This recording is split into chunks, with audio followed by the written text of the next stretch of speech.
আসসালামু আলাইকুম রহমতুল্লাহি ওয়া বারাকাতুহু। আজকে আমরা হযরত আবু বকর রাদিয়াল্লাহু তাআলা আনহু এর মৃত্যু সম্পর্কে আলোচনা করব। 634 সালের 23 আগস্ট আবু বকর রাদিয়াল্লাহু তাআলা আনহু অসুস্থ হয়ে পড়েন এবং সুস্থ হননি। তার প্রচণ্ড জ্বর হয়েছিল এবং তিনি বিছানায় সীমাবদ্ধ ছিলেন। তার অসুস্থতা দীর্ঘায়িত হয়েছিল এবং যখন তার অবস্থা আরও খারাপ হয়েছিল তখন তিনি অনুভব করেছিলেন যে তার শেষ আসন্ন। এটা বুঝতে পেরে তিনি আলী রাদিয়াল্লাহু তাআলা আনহুকে পাঠিয়েছিলেন এবং তাকে অনুরোধ করেছিলেন যে তিনি যেন তার গোসলটি করেন, যেহেতু আলী রাদিয়াল্লাহু তাআলা আনহু মুহাম্মদ সাল্লাল্লাহু আলাইহি সাল্লামের জন্যও এটি করেছিলেন। আবু বকর রাদিয়াল্লাহু তাআলা আনহু মনে করেন যে তার উত্তরসূরি মনোনীত করা উচিত, যাতে বিষয়টি তার মৃত্যুর পর মুসলমানদের মধ্যে মতবিরোধের কারণ না হয়। যদিও আলী রাদিয়াল্লাহু তাআলা আনহুকে নিয়োগ না দেওয়া নিয়ে ইতিমধ্যে বিতর্ক ছিল, কিছু সঙ্গীর সাথে বিষয়টি নিয়ে আলোচনা করার পর তিনি উমর রাদিয়াল্লাহু তাআলা আনহুকে এই ভূমিকার জন্য নিযুক্ত করেন। তাদের মধ্যে কেউ কেউ মনোনয়নের পক্ষে ছিল এবং অন্যরা উমর কঠিন প্রকৃতির কারণে এটি অপছন্দ করেছিল।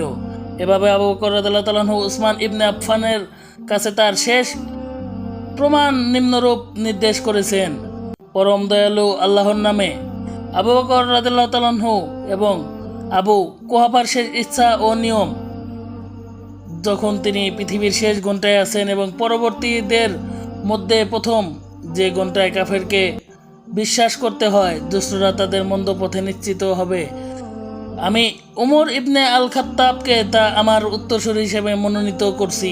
অতএব তার কথা শুনুন এবং তার আনুগত্য করো। যদি সে সঠিক কাজ করে তবে তার ক্রিয়াকলাপ নিশ্চিত করুন। আমার উদ্দেশ্য ভালো, কিন্তু আমি ভবিষ্যতের ফলাফল দেখতে পাচ্ছি না। কিন্তু যারা অসুস্থ হয় তারা এরপরে গুরুতর হিসাব নিকাশের জন্য নিজেকে দায়বদ্ধ করবে। তোমাকে ভালোভাবে ভাড়া দাও।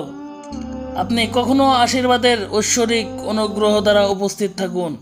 উমর রাদিয়াল্লাহু তাআলা আনহু তার জন্য জানাজার নামাজের নেতৃত্ব দেন এবং তাকে মুহাম্মদ সাল্লাল্লাহু আলাইহি সাল্লামের কবরের পাশে সমাহিত করা হয়।